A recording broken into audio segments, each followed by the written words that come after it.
Good morning everyone. स्टडीस्ट में YouTube channel पर आप सभी का स्वागत है। आज की इस वीडियो में हम डिस्कशन करने वाले हैं आज के कुछ इंपॉर्टेंट करंट अफेयर्स के बारे में। तो चलिए शुरू करते हैं। देखते हैं आज का पहला current affair. World day against child labour.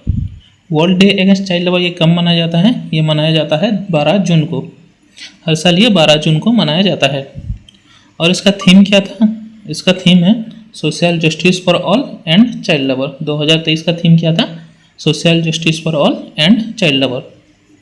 और ये थीम है, ये क्या हाईलाइट करती है? ये हाईलाइट करती है connection between social justice and the issue of child labour. जो हमारा सोशल जस्टिस है और जो चाइल्ड लेबर में इशूज है उन्हीं को ये हाईलाइट करती है। ये थीम इस साल का हाईलाइट करती है। और ये कब इनिशिएट किया गया था? ये इनिशिएट किया गया था 2002 में। किसके द्वारा? ये इंटरनेशनल लेबर ऑर्गेनाइजेशन के द्वारा 2002 में इनिशिएट किया गया था। World day against child labour ये 2002 में इनिशिएट किया गया था। किसके द्वारा इनिशिएट किया गया था? ये इंटरनेशनल लेबर ऑर्गेनाइजेशन के द्वारा इनिशिएट किया गया था।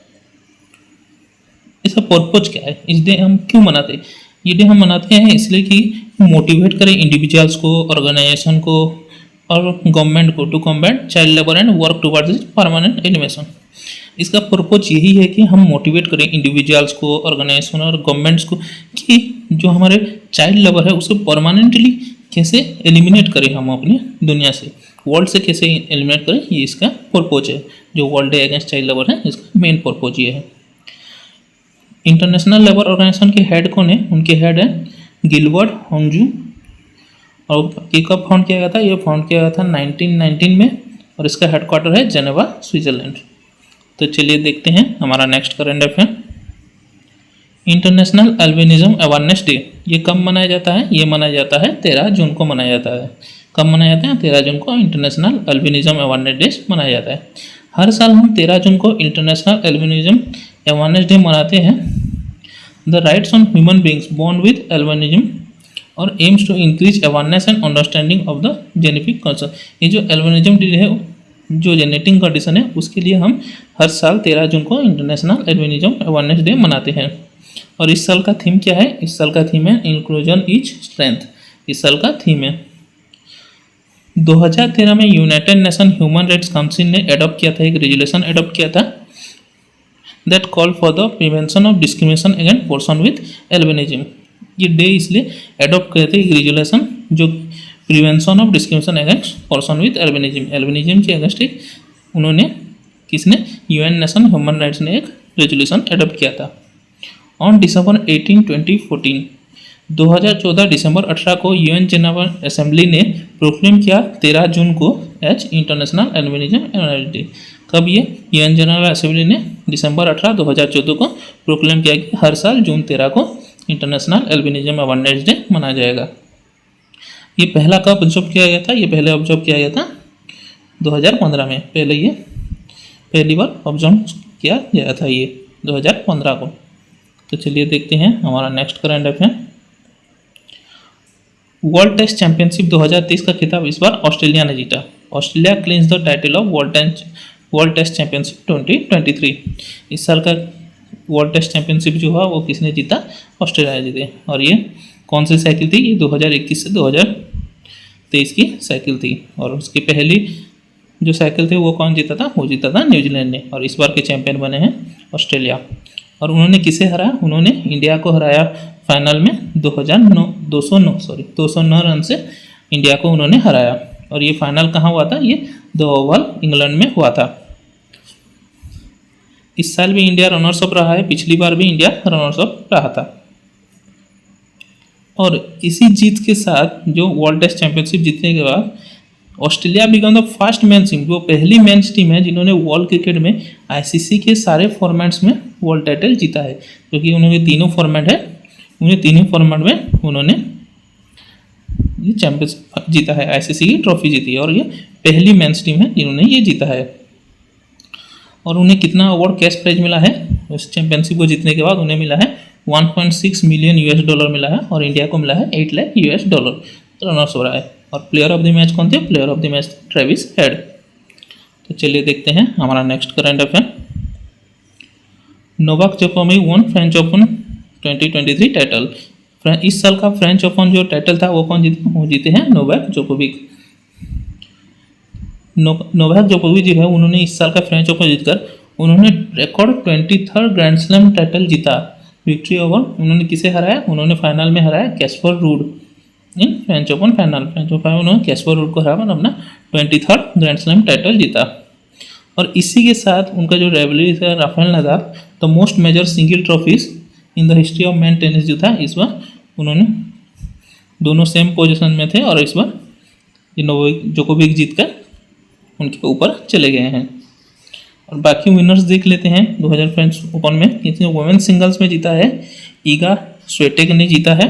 उन्होंने किसे हराया? उन्होंने फाइनल में हराया कैरोलिना मुचोवा को हराया। और मेंस डबल में इवान डोजिच एंड ऑस्टिन क्रेजिक उन्होंने इस बार मेंस डबल्स टाइटल जीता। और वुमेन्स डबल में सेसु वी और वैंग जिनू उन दोनों को इस बार वुमेन्स डबलर टाइटल मिला है। और मिक्स डबलर्स में म्यू कैट और टीम पुच उनको मिक्स डबलर्स टाइटल मिला है। तो चलिए देखते हैं हमारा next current affair. Indo Maldives joint military exercise Ekuverin commences Chaubatia Uttarakhand. Indo Maldives joint military exercise जो है इक्विवेरियन वो कमेंट्स हुआ है चौबाटिया उत्तराखंड में कमेंट्स हुआ है। और इस बार ये है 12th एडिशन का है ये जो मिलिट्री एक्सरसाइज है एक्स इक्विवेरियन ये 12th एडिशन है between Indian army and Maldives National Defence force. ये दोनों मिलकर ये एक्सरसाइज करते हैं। और ये कहाँ हुआ था? ये हुआ था चौबाटिया उत्तराखंड में हुआ था। और ये एक्सरसाइज होगा 11 से 24 जून तक होगा, जो कि 14 दिन तक होगा। इक्विवेरियन मीनिंग्स क्या है? उसका मीनिंग है फ्रेंड्स। ये एक बायलैटरल एनुअल एक्सरसाइज है conducted alternatively in India and Maldives, जो अल्टरनेटिवली होता है। इस बार इंडिया में हो, अगली बार मालदीव्स में होगा। और पिछली बार कहाँ पे हुआ था? पिछली बार ये मालदीव्स में हुआ था। ये platoon stand contingent from Indian Army और Maldives National Defence Force will be participating in 40 days long exercise. और ये एक्सरसाइज कितने दिन तक होगा? ये 14 दिन तक होगा। और कब तक होगा? ये 11 से 24 जून तक होगा। और 11th एडिशन जो क्या कब हुआ था? 11th एडिशन मालदीव्स में हुआ था और वो हुआ था दिसंबर 2021 को। और ये 12th एडिशन है। तो चलिए देखते हैं हमारा next current affair. Peter Elbers IndiGo के जो सीईओ हैं पीटर एल्वर्स, उनको इलेक्ट किया गया है chair elect of IATA board of governors. IATA के बोर्ड ऑफ गवर्नर्स से चुना गया है उन्हें। और पीटर एल्वर्स कौन है? ये इंडिगो के CEO हैं। इंडिगो ने अनाउंस किया कि उनके जो CEO है Peter Elbers has been elected as the chief elect of International Air Transport Association. International Air Transport Association जो IATA है उसके बोर्ड ऑफ गवर्नर्स चुने गए थे। और वो रिप्लेस करेंगे किसे? वो रिप्लेस करेंगे जो प्रेजेंट चेयरमैन है युवन मेंजी मोकोलो, जो CEO है रवांडर विथ इफेक्ट फ्रॉम जून 2024। जून 24 से उनमें अपना काम करेंगे, चेयर करेंगे उसे। और रिप्लेस किसे करेंगे? वो युवने मेंजी मोकोलो द CEO ऑफ रवांडर, उनको वो रिप्लेस करेंगे। IATA जो है वो क्या करता है? वो वर्क करता है to promote safe and sustainable growth of air transport industry. Air transport industry जो है उसमें सेफ और सस्टेनेबल ग्रोथ कैसे होगी उन्हें प्रमोट करता है। Works toward promote the safe and sustainable growth of air transport. IATA ने लॉन्च किया था fly net zero initiative in 2020। 2020 में उन्होंने fly net zero initiative launch किया था, जो कि एम करता है which aims to achieve net zero carbon emission from aviation by 2050। जो कि एविएशन है उनमें से जो कि हमारा नेट जीरो कार्बन एमिशन करेगी कितने तक? 2050 तक उनका लॉन्च किया है। जो कि इनिशिएटिव है वो क्या है? फ्लाई नेट जीरो इनिशिएटिव है। और वो लॉन्च किया गया था 2020 में। IATA जो है ये एक नॉन प्रॉफिट ऑर्गेनाइजेशन है और its activities are funded by its member. ये एक नॉन प्रॉफिट ऑर्गेनाइजेशन है और इसकी जो फंडिंग होती है उनके जो मेंबर कंट्रीज होते हैं उनके द्वारा ये फंडिंग की जाती है। उसका हेडक्वार्टर कहाँ है? उसका हेडक्वार्टर है मॉन्ट्रियल कनाडा। और ये कब फाउंड किया गया था? ये 19 अप्रैल 1945 को फाउंड किया गया था। कहाँ पर? हवाना क्यूबा में ये फाउंड किया गया था। तो चलिए देखते हैं हमारा next current affair. Amit Agarwal appointed as UIDA CEO। Amit Agarwal जो है वो UIDA के नए CEO चुने गए हैं। और सुबोध कुमार सिंह जो हैं वो चुने गए हैं CEO NTA के नए डीजी चुने गए हैं, सॉरी वो एनटीए के नए डीजी चुने गए हैं, डायरेक्टर जनरल चुने गए हैं। सीनियर आईएएस ऑफिसर जो हैं अमित अग्रवाल और सुबोध कुमार सिंह दोनों अपॉइंटेड हुए हैं। हमारे जो अमित अग्रवाल जी हैं वो सीईओ बने हैं किसके, unique identity authority of India जो यूआईडीएआई है उनके सीईओ चुने गए हैं। और एनटीए एजेंसी जो है उसके डायरेक्टर जनरल चुने गए हैं सुबोध कुमार सिंह, जो कि एनटीए के डायरेक्टर जनरल चुने गए हैं, नेशनल टेस्टिंग एजेंसी के डायरेक्टर जनरल। हाँ, अग्रवाल जी जो हैं अमित अग्रवाल जी वो क्या है, additional secretary in the ministry of electronics and information technology, जो कि हैं वो क्या करते हैं, वो एडिशनल सेक्रेटरी हैं कौन से डिपार्टमेंट में, ministry of electronics and information technology. उन्हें चुना गया है chief executive of unique identity authority of India, उन्हें चुना गया है सीईओ यूआईडीआई। और जो सुबोध कुमार सिंह जी हैं वो करंटली क्या कर रहे हैं, वो करंटली हैं additional secretary in the department of food and public distribution under the ministry of affairs. Ministry of consumer affairs जो है उसके अंदर जो डिपार्टमेंट है एडिशनल सेक्रेटरी है, डिपार्टमेंट है फूड एंड पब्लिक डिस्ट्रीब्यूशन जो है उसमें एडिशनल सेक्रेटरी हैं कौन, सुबोध कुमार सिंह जी उसमें एडिशनल सेक्रेटरी हैं, उन्हें चुना गया है एनटीएस के नए डायरेक्टर जनरल चुने गए हैं। तो चलिए देखते हैं हमारा नेक्स्ट करंट अफेयर। एमपी के जो मुख्यमंत्री लाडली बहना स्कीम है उसका फंड्स इंस्टॉलमेंट डिपॉजिट हुआ है। Madhya Pradesh chief minister Shivraj Singh Chouhan launch the Ladli Behna scheme 2023। जो ये लाडली बहना स्कीम थी ये 2023 में लॉन्च किया गया था। और ये कहाँ पर लॉन्च हुआ, ये मध्य प्रदेश में लॉन्च हुआ था, उनके चीफ मिनिस्टर शिवराज सिंह चौहान जी ने इसे लॉन्च किया था। और इसी स्कीम के तहत पहला इंस्टॉलमेंट मिला है जो 1000 deposit into accounts of beneficiary women in Jabalpur के जो वुमेन हैं वहाँ पर उनके अकाउंट में 1000 डिपॉजिट हुए हैं इस स्कीम के तहत, वो पहला इंस्टॉलमेंट उन्हें मिला है। सीएम जो हमें जो एमपी के सीएम हैं शिवराज सिंह चौहान जी उन्होंने एश्योर किया है कि ये स्कीम जो है लिमिटेड नहीं रहेगी, वो जो 1000 का इंस्टॉलमेंट है वो उसी में ही लिमिटेड नहीं है, वो ग्रेजुअली इंक्रीज करेगी। कौन कौन से अमाउंट में, जो कि इंक्रीज करेगी 1200, 1500, 1700, 2000 पर मंथ, इन्हीं सब अमाउंट में वो इंक्रीज करेगी, सिर्फ वो 1000 में नहीं रहेगी। ये जो स्कीम है जो पहले जो हमारी एज थी, वुमेन की एज थी मिनिमम 23 ईयर्स थी, उसे अब रिलैक्स कर दिया है 21 ईयर्स तक कमा दिया गया है। जो पहले 23 थी अब 21 ईयर्स हो गई है।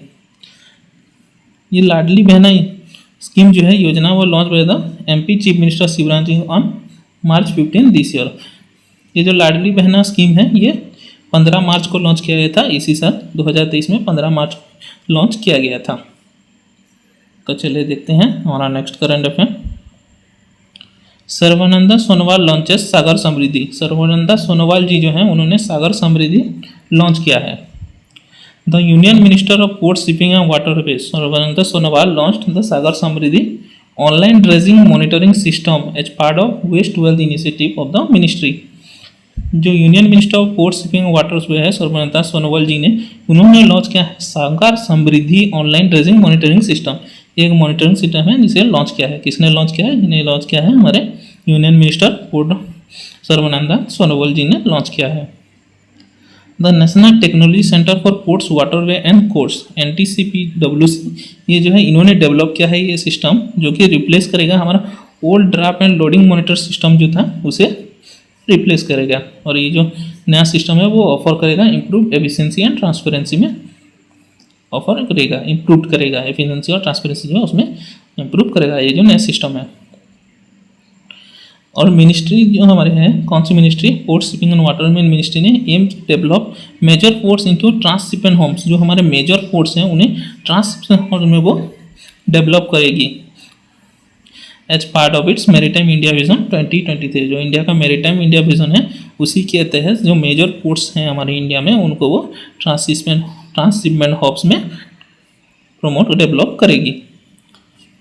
ये जो NTCPWC है वो एस्टैब्लिश किया गया था अंडर सागरमाला प्रोग्राम ऑफ MOPSW क्या है, ministry of port shipping and water supply के सागरमाला प्रोग्राम जो था उसी के अंदर ही ये NTCPWC एस्टैब्लिश किया गया था। तो चलिए देखते हैं हमारा next current affair. G20 Sai summit started in Goa.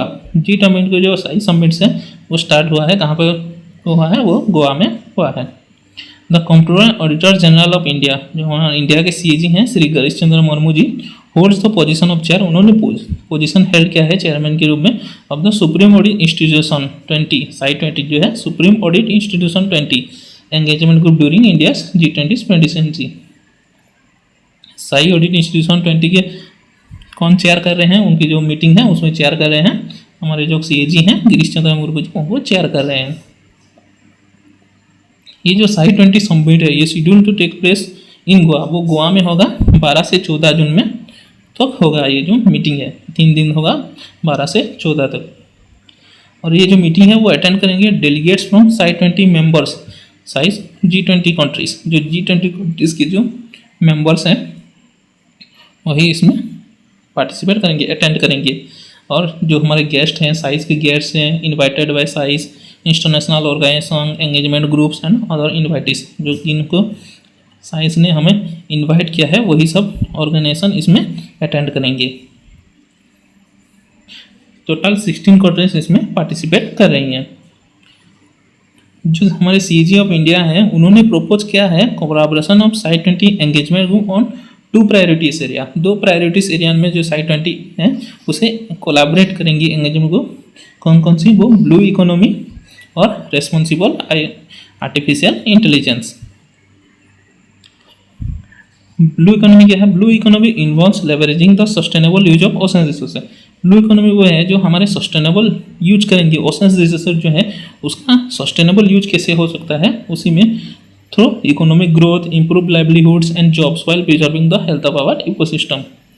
हमारे इकोसिस्टम को देखते हुए हम जो हमारा ब्लू इकोनॉमी जो है उसमें ओशन रिसोर्सेज को कैसे यूज कर सकते हैं हमारे इकोनॉमिक ग्रोथ के लिए, हमारे जो फिशरमैन वगैरह हैं, जो हमारे शिपिंग जो है इम्प्रूव, उनके लाइवलीहुड कैसे इम्प्रूव कर सकते हैं, हम जॉब कैसे प्रोवाइड कर सकते हैं, कि एनवायरनमेंट इकोसिस्टम को देख के ऐसे बोलते हैं ये ब्लू इकोनॉमी है। As AI continues to be increasing emerging into governance, साई must be prepare themselves for auditing AI's way governance system। Sai जो है मोस्ट प्रिपेयर कर खुद को प्रिपेयर करेगी कि वो auditing AI based governance system कैसे प्रोवाइड करें, while also adopting AI into their audit techniques to increase their effectiveness। और जो उनकी ऑडिट टेक्निक्स है उसमें AI को हम यूज करके कैसे हमारे इफेक्टिवनेस इंक्रीज कर सकते हैं उसी में फोकस करेंगी। यही 2 चीज़ें साई 20 मीटिंग में डिस्कस की जाएंगी। तो चलिए देखते हैं हमारा next current affair. INS Vikramaditya और विक्रांत उन्होंने लेड किया है navy's mega ops twin CBG operation in Arabian sea. Arabian sea में जो हमारा ट्विन CBG ऑपरेशन हुआ है उसमें किसने, INS विक्रमादित्य और विक्रांत INS विक्रमादित्य और INS विक्रांत ने लीड किया है। The Indian navy carried out a massive operation in Arabian sea. Indian army ने एक मैसिव ऑपरेशन कैरिड आउट किया है अरेबियन सी में involving 35 aircraft as part of a carrier battle group. ये जो CBG है उसके तहत 35 एयरक्राफ्ट उसमें पार्टिसिपेट कर रही हैं। इस CBG क्या है, CBG way novel fleet comprising an aircraft carrier and multi escort vessel. CBG एक नावल फ्लीट है जो कि एयरक्राफ्ट कैरियर और मल्टी एस्कॉर्ट वेसल्स है। ये जो CBG ऑपरेशन है ये एक हमारे ट्विन CBG ऑपरेशन है। इसमें both Indian aircraft carriers INS Vikramaditya और INS विक्रम इन्वॉल्व हैं, जो कि एयरक्राफ्ट कैरियर्स हैं वो दोनों इसमें इन्वॉल्व है, along with a diverse fleet of escort ships. और उसके साथ बहुत सारे diverse fleet of escort ships, submarines और एयरक्राफ्ट इसमें पार्टिसिपेट कर रही हैं। और इसका प्राइमरी पर्पज क्या है, ये जो प्राइमरी पर्पज है इस एक्सरसाइज का was to showcase India's commitment to safeguarding its national interest and managing regional stability. ये जो इसका मेन पर्पस है, इंडिया जो कमिट कर रही है सेफगार्डिंग इट्स नेशनल इंटरेस्ट और मेंटेनिंग इट्स रीजनल स्टेबिलिटी जो है उसे कैसे मेंटेन करेगी, इसका मेन पर्पज है। तो चलिए देखते हैं हमारा नेक्स्ट करंट अफेयर। IRDA ने डायरेक्ट किया है इंश्योरेंस को कि वो एस्टैब्लिश करे अपना आभा आईडीज। तो चलिए देखते हैं। The insurance regulator of India has recently release a directive to all insurance operating in the country. जितने सारे इंश्योरेंस हमारे ऑपरेट हो रहे हैं कंट्री में उनको IRDA ने डायरेक्ट किया है कि वो एस्टैब्लिश करें एक unique 14 digit identifiers known as Ayushman Bharat health account, जितने भी हमारे इंश्योरेंस हैं जो हेल्थ इंश्योरेंस हैं उन्हें आइडेंटिफाई किया है कि 14 डिजिट आईडी यूज करें, जिसका वो क्या है, जो कि आयुष्मान भारत हेल्थ अकाउंट है आभा आईडी से for all individual residing with in India. जितने भी इंडिविजुअल्स हैं रिसाइड इंडिया के अंदर उनको एक आयुष्मान भारत हेल्थ अकाउंट जो कि आभा आईडी से वो प्रोवाइड की जाएगी आज इंश्योरर के द्वारा। ये जो नया रूल अप्लाई कर देगी जितने भी फ्रेंच इंश्योरेंस एप्लीकेंट्स और एस्टैब्लिश पॉलिसी होल्डर्स हैं उन्हीं में ये सब अप्लाई होगा। ये रूल, ये जो नया रूल है वो सभी फ्रेंच इंश्योरेंस और एस्टैब्लिश पॉलिसी होल्डर्स हैं जो पहले से भी हैं उन्हीं पर ये सब लागू होगा। और ये जो आभा आईडी है ये कंपोनेंट है national health authority Ayushman Bharat digital mission which aims to digitalise health care records. जो आयुष्मान भारत डिजिटल मिशन है उसके तहत जो हमारा एम किया गया है डिजिटलाइज हेल्थ केयर रिकॉर्ड, जो हमारा हेल्थ केयर रिकॉर्ड उसी डिजिटलाइज किया जाए उसी का एक ये कंपोनेंट है। ये इसी के तहत हम जान पाएंगे कि हमारा कितना डिजिटलाइज हेल्थ केयर हुआ है। एट प्रेजेंट 402.6 million आभा IDs have been generated by the NHA। National health authority के द्वारा अभी तक 402.6 मिलियन आभा आईडीज जनरेट की गई है, अभी तक जनरेट हुआ है। चलिए देखते हैं हमारा next current affair. India and Serbia aim for 1 billion euros bilateral trade target by the end of the decade. ये जो हमारा डिकेड चल रहा है इसी के एंड तक इंडिया और सर्बिया ने एम किया है कि वो जो उनका बायलैटरल ट्रेड है वो 1 बिलियन यूरोस तक हो, उन्होंने टारगेट किया है। India and Serbia have set N ambitious target of achieving bilateral trade volume of 1 billion Euros bye the end of the decade. इसी डिकेड के एंड होने तक उन्होंने टारगेट किया है कि वो एक बायलैटरल ट्रेड को अचीव करेंगे कि वो 1 बिलियन हो। हमारे प्रेसिडेंट द्रौपदी मुर्मू जो हैं, इंडिया के जो प्रेसिडेंट है Droupadi Murmu ji and her Serbian counterpart और सर्बिया के जो प्रेसिडेंट है Aleksandar Vucic have express their commitment to strengthen bilateral relations. दोनों ने कमिटमेंट किया है कि उनके जो बायलैटरल रिलेशंस है उसे कैसे स्ट्रेंथ करेंगे और उसे स्ट्रॉन्ग करेंगे और एक्सप्लोर्स न्यू एरियाज कोऑपरेशन, और न्यू एरियाज जो है उसमें कोऑपरेट करेंगे। अभी जो हमारे प्रेसिडेंट मुर्मू जी हैं वो अभी सर्बिया विजिट में हैं। उन्होंने पहले सूरीनेम में उनका विजिट था, अब वो सर्बिया में है। उसी के तहत उन्होंने ये बायलैटरल ट्रेड एग्रीमेंट किया है। सर्बिया के प्रेसिडेंट कौन है? सर्बिया के प्रेसिडेंट हैं अलेक्जेंडर व्यूसिक और उसके प्राइम मिनिस्टर हैं एना ब्रेनविक और उनका कैपिटल है बेलग्रेड और उनका करेंसी है सर्बियन दिनार। चलिए देखते हैं हमारा नेक्स्ट करंट अफेयर। एडीबी और इंडिया ने साइन किया है $130 million loan to promote horticulture in Himachal Pradesh. Himachal Pradesh में हॉर्टिकल्चर को प्रमोट करने के लिए इंडिया ने और एडीबी ने साइन किया है 130 million loan. The government of India and the Asian development on Thursday 8 June को उन्होंने साइन किया है $130 मिलियन का loan to increase agriculture productivity, improve access to irrigation and promote horticulture agri business to reach farmers in the state of Himachal Pradesh. ADB और India ने जो sign किया है वो लोन किस लिए साइन किया है? वो लोन साइन किया गया है कि कैसे हम एग्रीकल्चर प्रोडक्टिविटी को इंक्रीज करेंगे, इम्प्रूव इरिगेशन फैसिलिटी जो है उसे कैसे इम्प्रूव किया जाएगा, और जो हॉर्टिकल्चर है उसे प्रमोट करने के लिए ये लोन किया गया है टू रीच फार्मर्स इनकम। इसी सब चीज़ों को लोन प्रोवाइड किया जाएगा। उन्हें इंक्रीज करने के बाद कैसे हम फार्मर्स की इनकम को इंक्रीज कर सकते हैं, इसीलिए ये लोन लिया गया है। और ये लोन कहाँ पर यूज होगा? ये हिमाचल प्रदेश में यूज होगा। ये जो प्रोजेक्ट है वो इम्प्रूव करेगा ऑन फार्म इरीगेशन और water management in about 6000 hectares of farmland by. ये जो प्रोजेक्ट है वो इम्प्रूव करेगा ऑन फार्म इरीगेशन, जो इरीगेशन फैसिलिटी है और वाटर मैनेजमेंट है उसे ये इम्प्रूव करेंगे। कितने एरिया में? ये 6000 हेक्टर्स ऑफ फार्मलैंड, जो कि हमारा फार्मलैंड है उस 6000 हेक्टर जो फार्मलैंड है उसी में ये सब यूज होगा। बाय रिहेबिलिटेटिंग और बिल्डिंग न्यू इरीगेशन स्कीम, जो नए इरीगेशन स्कीम है उनको रिहेबिलिटेट कराया जाएगा और नए जो कि पुराने हैं उन्हें रिहेबिलिटेट भी कराया जाएगा और नए भी बनाए जाएंगे irrigation scheme to strengthening the capacity of WUS।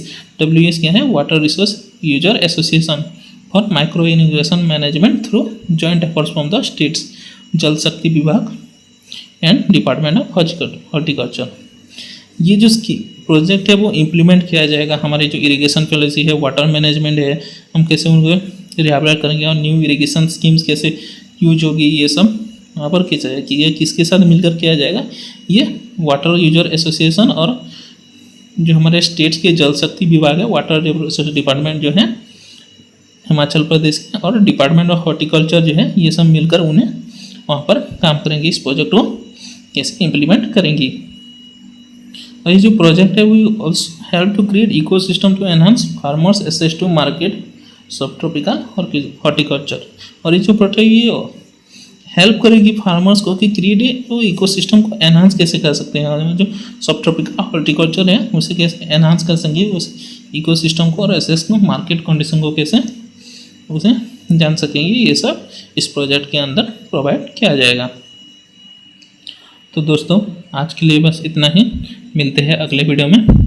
अगर आपको वीडियो अच्छी लगी तो प्लीज़ लाइक कीजिए, शेयर कीजिए और चैनल को सब्सक्राइब कीजिए ऐसे ही लेटेस्ट वीडियो पाने के लिए। थैंक यू, मिलते हैं अगले वीडियो में।